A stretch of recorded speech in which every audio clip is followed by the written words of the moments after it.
So my advice is, if you are into onion business, the market inotirwadze August, September, October, November, especially November. As soon as mvura ichingonaya, every farmer, small scale, large scale, anenge ada kubvisa zvinhu, saka ndo inonzi onion business. Inoda a lot of patience. Welcome to Decent Mhloro YouTube channel. In this video, we interview a woman who has built a successful onion business, and she is sharing her insights and advice on how you can also do it too. If you are new to this channel, please consider subscribing and don't forget to like and share. So Mama has got a special message to the youth. Amai, this is your time. Let them know. Okay, my youth Arikunze. Yes. It's not about my poster, my flyer. Yes. When you are starting something, one sachet re onion about 100,000 seeds. Rinoku harvestera more than 5 tons, more than 5 tons of onions. Saka ukatenga one sachet rako re onion, it's not a matter of starting big. It's a matter of starting small but dreaming big. Saka one sachet onion is the way to go, especially tikatengo ari hybrid. Mukaenda kuchata seeds munowana mbeu yenyu yakanaka zvekuti inonzi irati, mbeu inonzi arabella, mbeu inonzi ngwazi. Pa onion inoresista madisease and the germination is 90 to 100%. Wow. And saka pane izvozvo unokwanisa kukura instead of kana chida kutanga business unopinda muzvikwereti, unopinda muchi yield yamuri kuona zvanga zvisiri zvikwereti, but it was all hard work. Taitonohodha kumwe, wasvika kwe uchihodha obvunza manager kuti nayo izvi zvinoitwa sei. Ndotora that advice ndonoisa kufamu kwangu, ndoenda kune rimwe famu ndonohodha. The little profit that I had ndo yandaisa kufamu kwangu. The advice yandaita unge ndakapusa ndichikobvunza munhu ari pafamu, shamwari agronomist unozvifambisa sei, apa zvaita seiko, sei mbeu yadai. Ndikabva ipapo ndikapinda mota ndikutanga kunyora zvachitaurwa naagronomist. Ndo zvatakashandisa. Hatina kana mudhumeni, hatina kana zvikwereti. So you're not even a farmer like by profession? No. It's just wisdom. Ine ndinofamba mumafarms akawandisa. Okay. Ndinotaura nevanhu vakawandisa vemafarms. Vanotondiziva, vakanyanya vanotondiziva kuti ndinotsvagwa ndichihodha, but ndakaona kuti ndinoramba ndichipa varunga vamari yakadini. Ndekera ndipinde into farming. Ndopatakatora tikaenda tikanotsvaga pane water source. Hatina equipment inoshandisira. Tine madiesel engine chaiyo kuti tinototenga diesel tichisponsor. But at the end zvine outcome. Saka ndikuona kunge mayouth edu vazhinji varikuda zvohombe zvokupedzisira zvavati anotaka business rachona ari muchikwereti asingagone futi kusumuka kuti aite sei. Haisi nyaya yekutanga ne 1 million plants, even 100,000 seeds. Yeah. Patakamboita experiment kwaRusapi takatanga ne 100,000 seeds. Okay. But I yield almost 5 ton yakazara yeonion. Then from there tikaona izvi zvinhu zvine profit, zvine zvazvinounza. Saka it's not all about zvinhu zvingori big, zvinhu zviri flash, zvinhu zviri chii, zvinhu zvishoma izvozvi, minda dzakazara, mvura yakazara, and agriculture is the way to go. Okay. Agriculture is the way to go. Asi ukasvika izvozvi uchitiona, haubhilieve kuti taitotengesa pano pamusika, toenda tunosponsor kufamu, tonotengesa pano pamusika, until tatozoinspirika kuti no, takufanira kuenda kufarming full time. Ndopakuya maideas manje ekuti tikapinda mudomasi, tikapinda mubatana, tikapinda muchi. But tichitanga taingospecialize neonions. Takuona zvakutisumudza tiriko. Saka mayouth haisi nyaya yezvohombe, inyaya yekutanga nezvatinazvo tisiri muzvikwereti. Makambani anozoiwo tisumudza aona kuti tiri kuzvigona than kuti tinotanga chinhu tiri burdened. Hatisi kukwanisa kusununguka, hatisi kukwanisa kuita sei tine zvikwereti. It's a matter of time chete kuti onion this time inove a bit flooded. Yes. Anenge chizoda kupinda muonion business. You should make sure kuti by May mapedza kudyara kuti itariso maprice ari nani, ndopai panopinda nyaya dzemahybrids.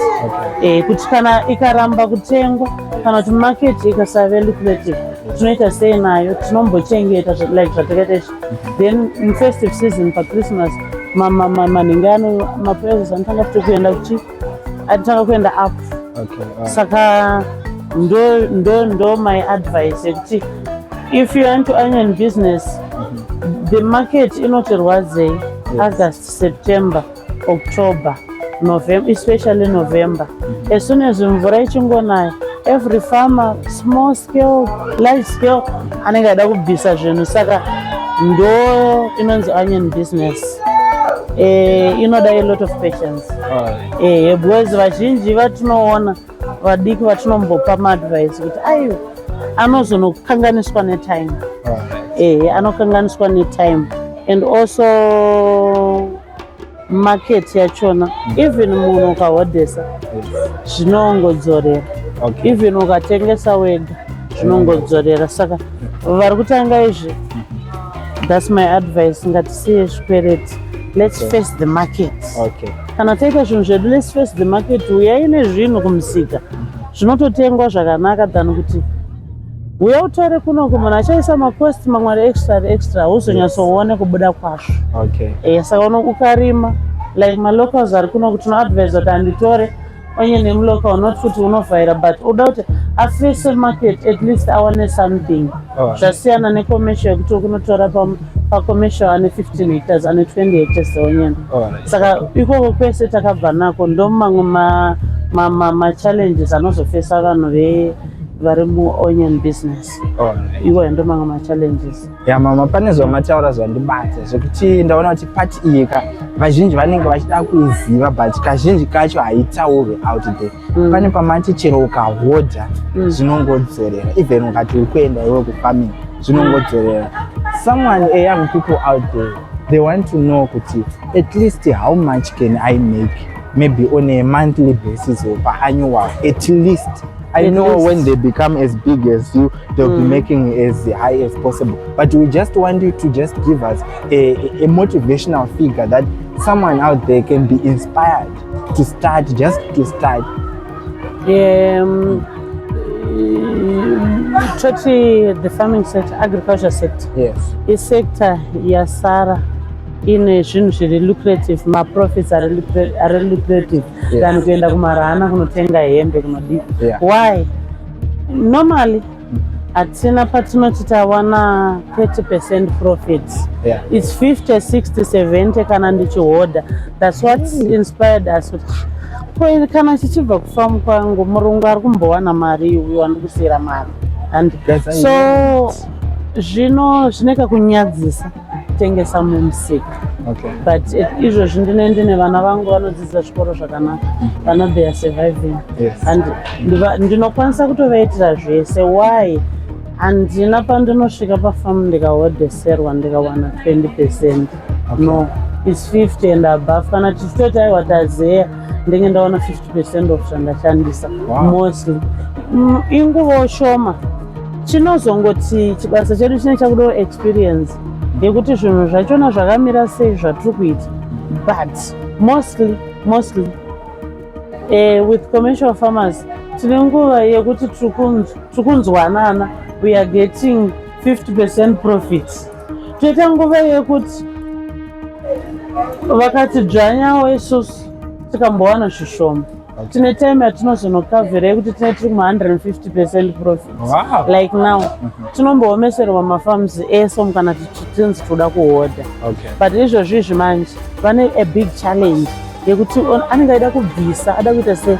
Saka kana one experience neknowledge unoziva kuti nguva ine kubviswa zvinhu mafarms ndenguva yekustoka. Ndo nguva yekustoka. Saka isusu neruzivo rwedu rwatakashandisa manje, dasema kana takaita onion tikamboitengesa tobva tambosiya. Tichitarisa market kuti this time iri flooded. Panguva zvino zviri flooded here, even the farmer anenge ari desperate. Saka ukagadzira market ukatadza kuti ukangoti ukasazisa kunyara kunoku ndokasara kwandikuona kune maprofit unlike hembe unohodha $9 utengesa $10. No, kunoku unohodha $10 wawana 15, unohodha $10 wawana $18. Chincha wahodha $10, unohodha $5 wawana $7.50. Saka pa business farming iri kutoradza kuti iri nani and munhu wese anoda kuitika. make sure kuti ndautengesa by 9 o'clock uchatoshanda here mumba. Exactly. Ndo that's our advice to the youth. Saka vanogona kumhanyira kuti tumashata glass tumachi, but agriculture is the way to go. Agriculture is the way to go, guys. Unoto So apana pane munhu asingade kuita. At this point, just mention a few, some of the things that you have managed to achieve through farming, so that someone out there can get inspired. I saw a man on the market. She's seated every day. She does farming and she has managed to do this. Maybe 1 or 2. Okay.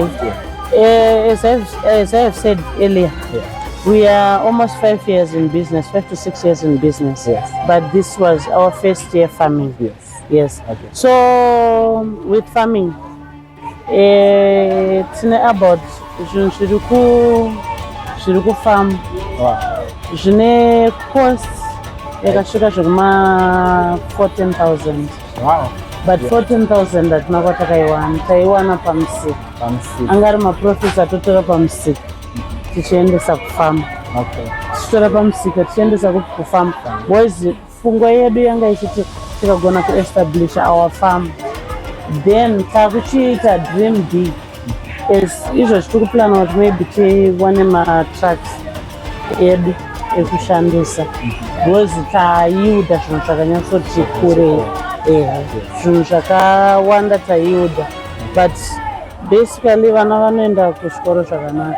Isusu tinogara zvakanaka, hatina challenge pamwe patinogara ndepedu and all.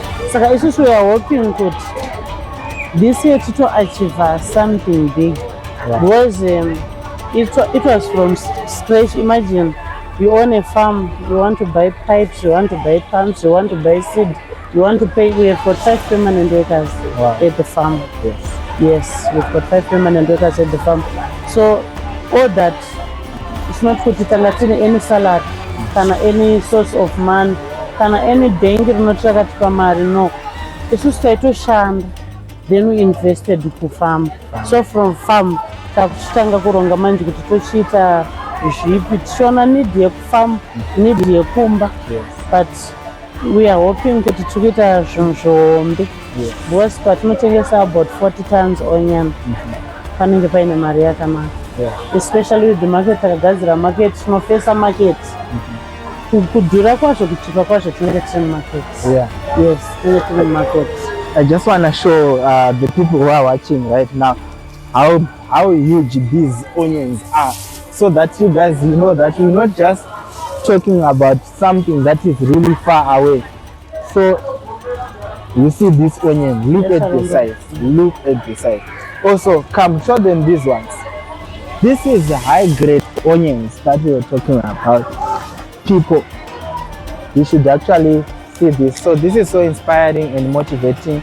So guys, if you are not inspired after watching this video, I don't know what I can say to you. This is so inspiring, especially to the youth, the people who are unemployed, people who are complaining every day, people who doesn't have anything, any plan to start.